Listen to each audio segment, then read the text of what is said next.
Hey, ladies and gentlemen, welcome back to the Viewpoints with me, your boy, the man, NJ to the city with the number 2 and TO. Just to shout out this girl named Patricia Robinson, who's on my comments, not often, but from time to time. Just to let you know, when it comes to following you on Instagram, the reason why I haven't gotten around to that is because number one, I barely use my Instagram. Legitimately, I barely use it. At NJ number 2 the city, I barely use my Instagram. I actually have two. They're both NJ number 2 the city, but one is NJ number 2 the city, all lowercase. The other one is all lowercase with like three underscores. NJ underscore 2 underscore the city, or NJ underscore 2 underscore the underscore city. So that's that. But just to let you know, the reason why like I said, I've seen you commenting on my snaps, not my snaps, even though my Snapchat is at NJ number 2 the city. All lowercase, by the way. I've seen you commenting on my YouTube channel at least 3-4 times. I'm sorry that I haven't gotten back to you on anything or followed you on Instagram like you've asked me to do. But just to let you know, two things. When my phone went through malfunctions back in early June, my Snapchat, my Instagrams were on there, and the app was already downloaded. But like I say, my phone malfunctioned. It took me till I think last week or the week before that to get it, rebooted. Once I went to the Apple Store in St. John's Town Center, and then after that, like I said, I've seen your posts. I'm sorry that I haven't followed you back yet, or I haven't clicked under my comment section and given you an update on why I haven't followed you yet on Instagram. But just to let you know, Miss Patricia Robinson, the reason why I have not is because number one reason, because I barely use my Instagram, and then number two, even if I I haven't tried to re-download the app on my iPhone yet, or even go on Safari. Yeah, I haven't tried all those things, but if you can be a little bit more patient with me, I will try to do that. If within the next, within today or the rest of this week, if you can be a little bit more patient with me, I'll try to do that, because you do say that you love the videos and you would like for me to follow you on your Instagram. So I'm sorry I haven't done that yet, but those are the reasons why, and hopefully before this week's out, I can do that. So shout out, God bless you, Miss Patricia Robinson. Thank you for being a loyal NJ to the City fan. And I do hope that, again, more life, more blessings to you always and forever. Shout out, God bless you and everything. And God bless you when once it's unashamed. Now, that's one of the top reasons why I'm making this video. Other reasons why is because I'm watching an everyday struggle on Complex, on Complex News, on my TV, Samsung Smart TV that has the YouTube app on it. 3 minutes into this video.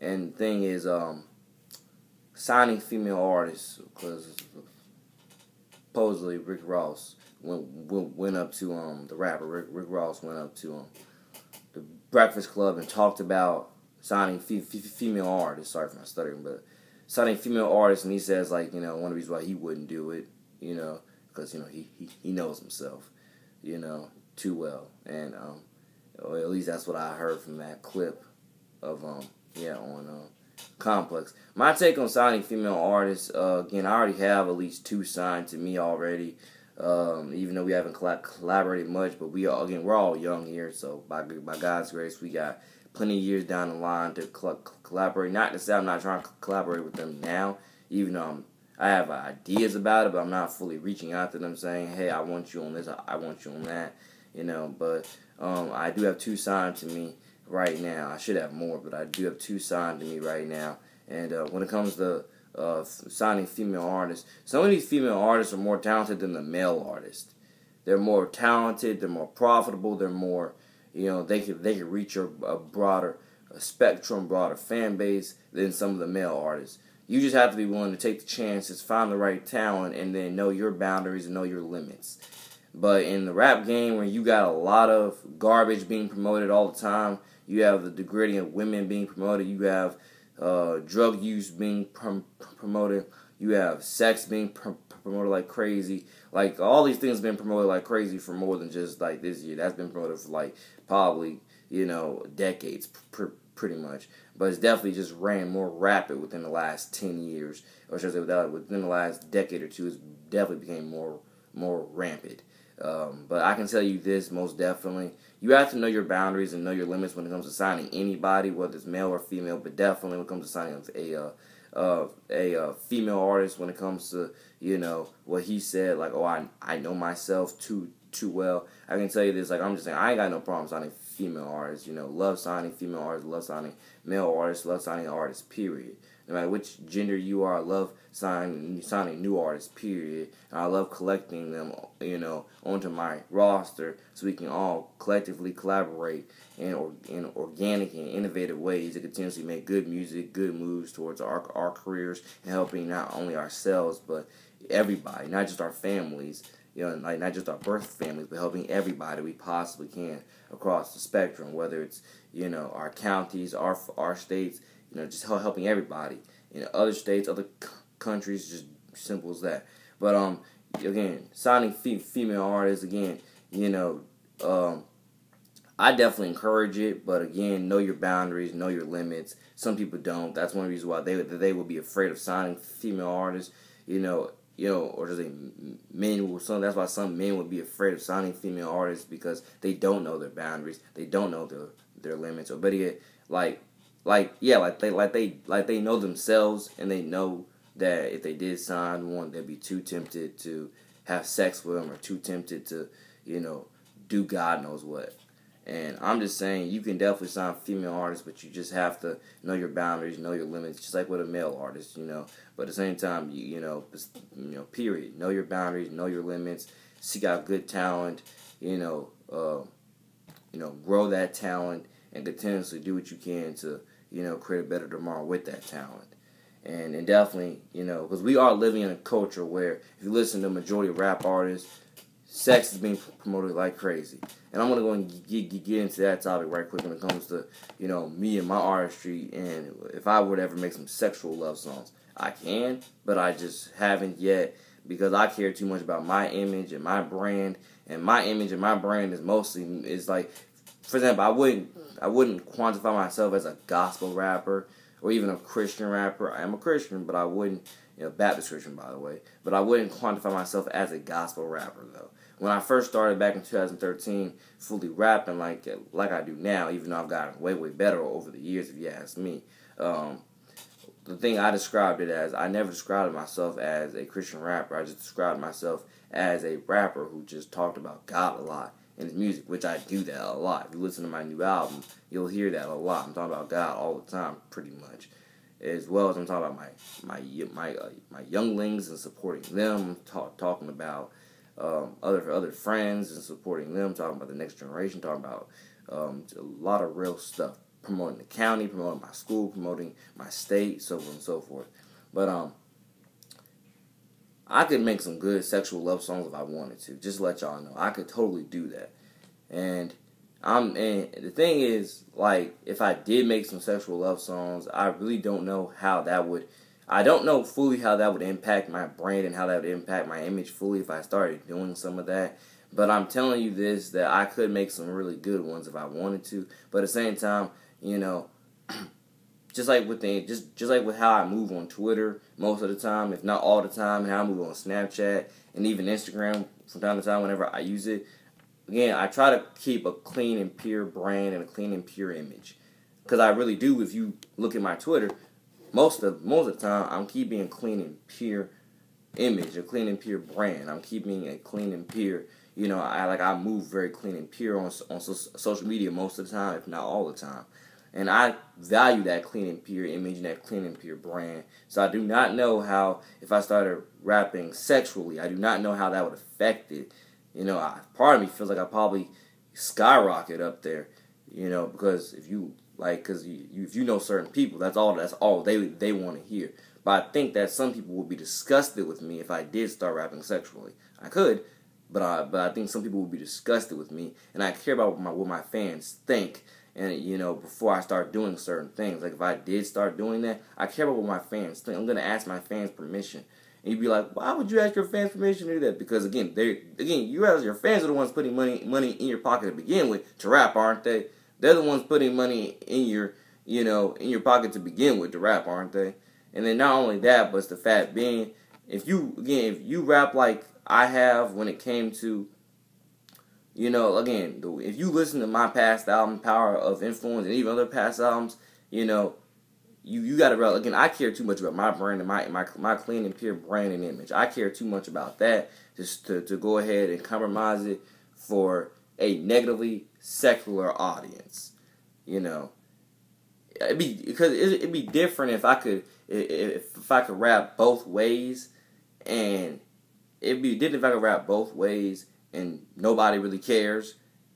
And I mean, but nobody cares. Like, you can rap both ways and you're not losing any more fans.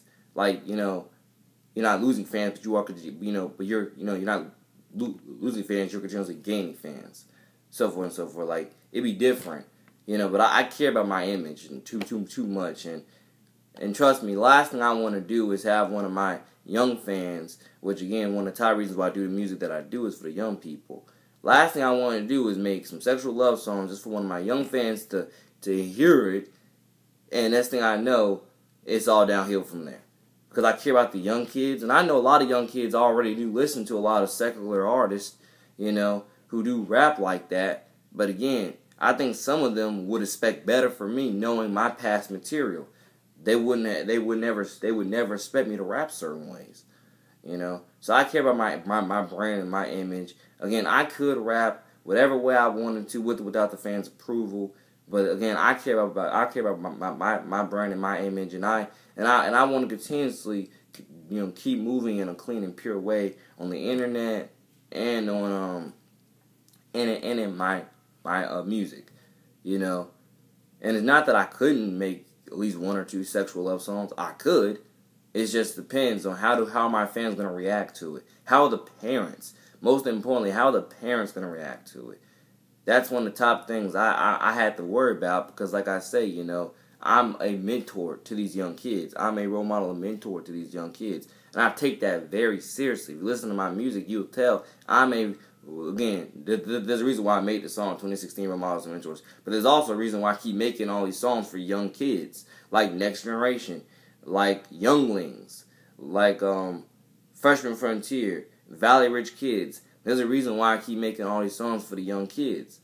I love the young kids. I care about them very, very much. They are the future of this country and the future of this planet, and I care about them very much, and I don't want to be the one to lead them negatively astray, thinking that this and that is cool, when I know it's not, and I know I shouldn't have been promoting this or promoting that. So again, I care about my power of influence on these young kids. So that's one of the top reasons why, I would think definitely more than twice before saying certain bars. I really do. Some bars I write and I think to myself, yeah, I can't record that because that's not my character. That's not my overall character, or that's not the character which I want to present out there to the world, because, simple as that, Again, I care about I care about my clean and pure, image. I care about my clean and pure brand, and I care about what I'm saying, and I care how the kids are going to perceive it, and especially care about how their parents perceive it, I care about, because I want the parents to listen to the music and be like, this kid is a good role model and mentor to my son